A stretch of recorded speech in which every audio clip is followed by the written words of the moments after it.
भारत के 4 धामों और 12 ज्योतिर्लिंगों में एक तमिलनाडु में स्थित रामेश्वरम दक्षिण भारत का तीसरा सबसे बड़ा मंदिर है। शंखाकार रामेश्वरम एक द्वीप है जो एक लंबे पुल द्वारा मुख्य भूमि से जुड़ा हुआ है। 151 एकड़ भूमि में स्थित मद्रास एग्मोर तिरुचिरापल्ली रामेश्वरम रेल मार्ग पर तिरुचिरापल्ली से 270 किलोमीटर की दूरी पर रामेश्वरम रेलवे स्टेशन से लगभग 2 किलोमीटर दूर यह मंदिर द्रविड़ शैली का उत्कृष्ट नमूना है। इसे स्वामीनाथ मंदिर के नाम से भी जाना जाता है। इस मंदिर के पूर्वी द्वार पर 10 और पश्चिमी द्वार पर 7 मंजिलों वाला गोपुरम है। इसके 4000 फीट लंबे बरामदे संसार के सबसे लंबे बरामदे माने जाते हैं। प्रत्येक बरामदा 700 फीट लंबा है। बरामदे के स्तंभों पर की गई उत्तम कोटि की सुंदरतम नक्काशी दर्शनीय है। 12वीं सदी में श्रीलंका के राजा पराक्रम बाहू ने इस मंदिर का गर्भगृह बनवाया था। इसके बाद अनेक राजा समय समय पर इसका निर्माण करवाते रहे। भारत के इस अद्वितीय मंदिर का निर्माण लगभग 350 वर्षों में पूरा हुआ। रामेश्वरम मंदिर के गर्भगृह में रामनाथ स्वामी के प्रतीक के रूप में जो शिवलिंग है, उसकी स्थापना श्रीराम और सीता ने मिलकर की थी। इसीलिए इस शिवलिंग को रामलिंग भी कहा जाता है। रामलिंग की दाहिनी ओर पार्वती मंदिर में प्रत्येक शुक्रवार को पार्वती जी का श्रृंगार किया जाता है। रामनाथ मंदिर के उत्तर में भगवान शिवलिंगम और उसके पास विशालाक्षी देवी का मंदिर है। रामेश्वरम का श्वेत पत्थरों से निर्मित गगनचुंबी रामस्वामी मंदिर उत्कृष्ट शिल्पकला और सुंदरता की दृष्टि से पर्यटकों के लिए आकर्षण का मुख्य केंद्र है। मुख्य द्वार, कलात्मक स्तंभ और गलियारे, उच्च कोटि की द्रविड़ वास्तुकला के खूबसूरत नमूने बड़े ही आकर्षक हैं। पूर्व पश्चिम में 865 फीट लंबी और उत्तर दक्षिण में 650 फीट चौड़ी दीवारें काफी ऊंची हैं। लंबाई की दृष्टि से यह मंदिर संसार का अन्यतम मंदिर है। रामनाथ स्वामी मंदिर के विस्तृत परिसर में स्थित उल्लेखनीय प्रमुख मंदिरों में शेषशायी भगवान विष्णु का मंदिर विशेष रूप से दर्शनीय है। रामनाथ स्वामी के मूल मंदिर के सामने शंकर जी के वाहन नंदी की मूर्ति है, जिसकी जीभ बाहर की ओर निकली हुई है। दाहिनी ओर विघ्नेश्वर गणेश जी, पास ही कार्तिकेय जी, थोड़ा आगे भगवान श्री राम का मंदिर और इसके पूर्व में राम, सीता, हनुमान, सुग्रीव आदि की मूर्तियां हैं। शिल्प की दृष्टि से यह मंदिर बहुत ही सुंदर है। रामनाथ मंदिर परिसर में 22 कुंड है। लोगों का विश्वास है कि इन कुंडों में स्नान करने से कई रोगों से मुक्ति मिल जाती है। मंदिर के पूर्वी गोपुरम के सामने समुद्र तट को अग्नितीर्थ कहा जाता है। पहले अग्नितीर्थ में स्नान कर गीले वस्त्रों सहित सभी कुंडों में स्नान किया जाता है। रामेश्वरम से लगभग 2 किलोमीटर दूर गंधमादन पर्वत है। इस पर भगवान राम के चरण अंकित हैं। यहाँ एक झरोखा है।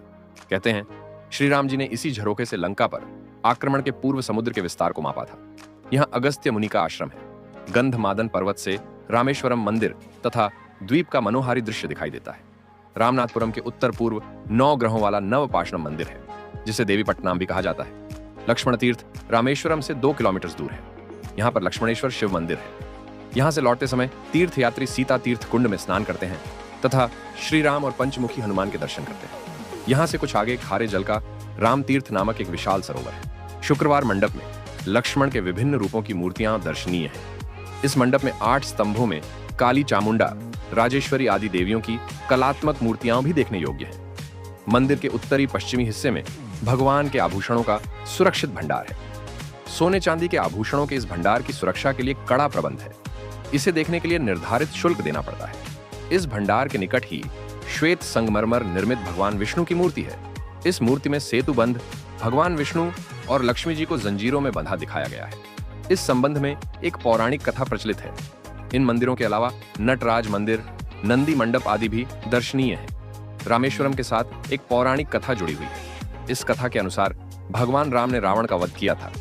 रावण ब्राह्मण था, इसलिए ब्राह्मण हत्या के पाप से मुक्ति के लिए भगवान राम ने शिव की आराधना करने का संकल्प किया। इसके लिए उन्होंने हनुमान जी को कैलाश पर्वत पर जाकर शिव जी से मिलने और उनकी कोई उपयुक्त मूर्ति लाने का आदेश दिया।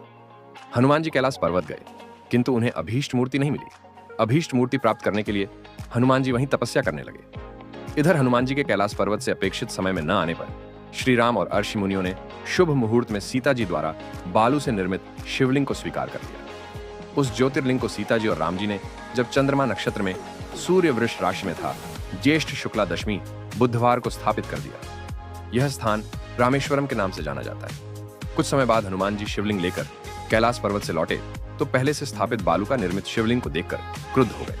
उनका क्रोध शांत करने के लिए श्री राम जी ने उनके द्वारा लाए गए शिवलिंग को भी बालू निर्मित शिवलिंग के बगल में स्थापित कर दिया और कहा कि रामेश्वरम की पूजा करने के पहले लोग हनुमान जी द्वारा लाए गए शिवलिंग की पूजा करेंगे। अभी भी रामेश्वरम की पूजा के पहले लोग हनुमान जी द्वारा लाए गए शिवलिंग की पूजा करते हैं। हनुमान जी द्वारा लाए शिवलिंग को काशी विश्वनाथ कहा जाता है। कहा जाता है इसी स्थान से समुद्र पार कर राम ने लंका पर आक्रमण किया था। यहीं से समुद्र में सेतु निर्माण का कार्य आरंभ हुआ था। इसीलिए यह स्थान सेतुबंध रामेश्वरम के नाम से भी जाना जाता है। लंका विजय के बाद लौटते समय विभीषण ने राम से कहा कि इस सेतु से दूसरे लोग भी समुद्र पार कर लंका पर और लंकावासी इस ओर आकर आक्रमण कर सकते हैं, इसलिए इस पुल को तोड़ देना चाहिए। विभीषण की बात मानकर राम धनुष की नोक से पुल तोड़ दिया था, इसलिए इस स्थान को धनुष कोटि कहा जाता है। रामेश्वरम में विभिन्न अवसरों पर धार्मिक उत्सव होते रहते हैं।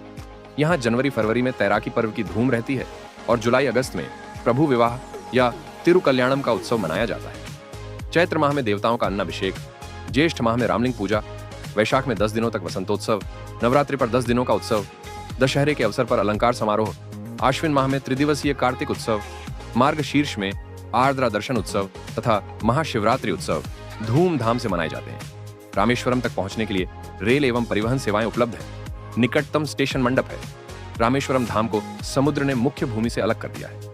मंडप और पभवन रेलवे स्टेशनों के बीच देश का सबसे बड़ा रेल पुल है। मदुरई से रेल या बस द्वारा रामेश्वरम आसानी से पहुंचा जा सकता है। रामेश्वरम का निकटतम हवाई अड्डा रामेश्वरम से 173 किलोमीटर की दूरी पर मदुरई है। रामेश्वरम में ठहरने के लिए लॉज, धर्मशालाएं और पर्यटन विभाग के गेस्ट हाउस उपलब्ध हैं। रामेश्वरम में विक्रय के लिए तरह तरह की वस्तुएं तैयार की जाती हैं, जैसे सजावटी झालरें, लैंप, गुच्छे, मंदिरों की आकृति के शो के सादी। इनके अलावा शंख, मनके, ताड़ के पत्तों से बनी आकर्षक वस्तुएं भी खरीदी जा सकती हैं। ये वस्तुएं रामनाथ स्वामी मंदिर के आसपास बाजार में मिल जाएंगी। ये इन्फॉर्मेशन कैसी लगी कमेंट्स जरूर बताएं। चैनल सब्सक्राइब करें और बने रहें भारत के पवित्र तीर्थ स्थान के बारे में बताने वाली हमारी सीरीज से। Thank you.